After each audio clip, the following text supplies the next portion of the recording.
Hey guys, it's Krista with Single and Unbothered, and thank you so much for joining us. Single and Unbothered is a platform not only to inspire women during their single season, but to remind them that there's a tribe full of women willing to support you and vice versa.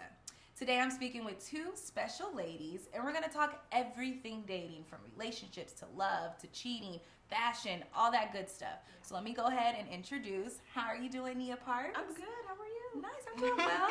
And Judith Allen, how are you feeling today? I am awesome. Alrighty, so Nia, tell me a little bit about yourself. Okay, so I am from a small town in Ohio. From Ohio? Yeah, from Okay. Ohio. And basically, I'm a single mom. I'm in school. The goal is to be a lawyer, work, and, just. Yeah. Did you write? I remember looking at your bio earlier. You wrote a children's book as well, right? Yeah.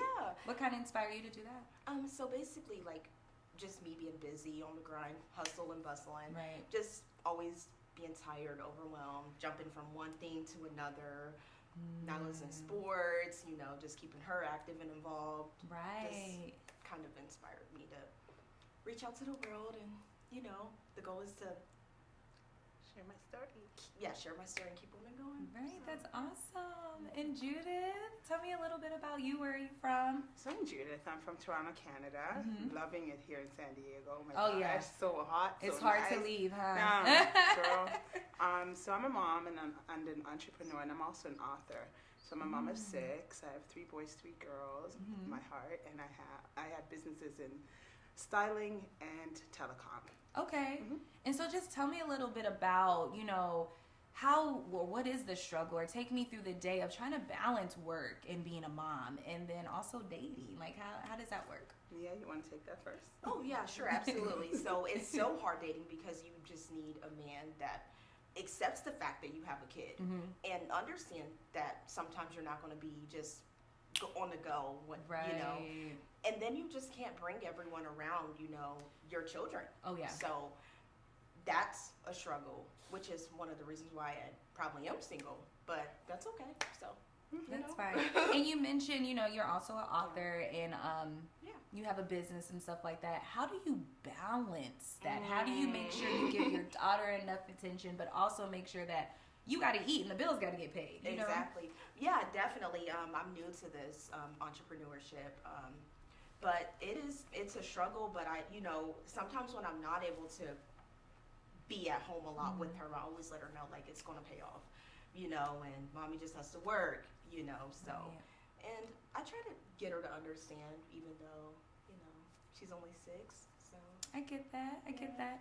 And Judith, you're the God-fearing woman. How do you think that impacts your dating life? So for me, what I could say is, not only do you have to learn balance, but you also have to appreciate the different seasons, right? So though I was single for 10 years, it's because I had to go through the process of that season. Right. So being a mom of 6, my life in the first 5 years, and my daughter at the onset of me being single was a baby, dating was not at all on my radar.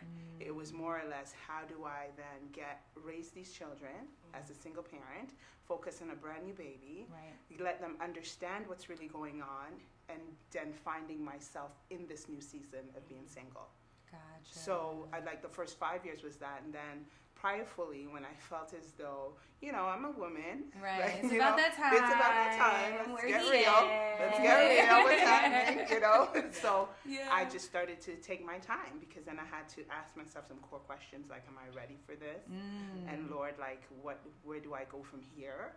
And am I healed enough? Yes. Am I healed enough to actually take in someone in my life? Because it's not just about me at this time. It's going to be about me and a partner. Gotcha. Were you married before? No, I've never been married. So how did that make you feel with having children and not being married? Was there ever any pressure or judgment against you? Absolutely. The world judges you. They think not only from just being single and not married and having children, but also being black. Yes. A black woman, single, and 6 kids, not married. You know, it turned into a whole fiasco because then I found, that's why I said healing is so important and appreciating your season, because it turned into a situation where it was kind of, in the first 5 years, I found I was defending myself. Okay. I found myself saying, well, see, you don't understand. Right. And I'm smart and I've got a master's and I've got like, I was wearing these badges. I've got a master's, so forget about those 6 kids, Wow. But throughout the process, because I realized in the last, like just coming out of that process now, I'm just like, you know what, but I've got the greatest things. I've got 6 beautiful human. Yes. Like I'm richer than all the masters in the world. Okay. Right? I love that. That's and awesome. I'm black and doing it. Okay. Black girl magic. Right? We got a little bit on that.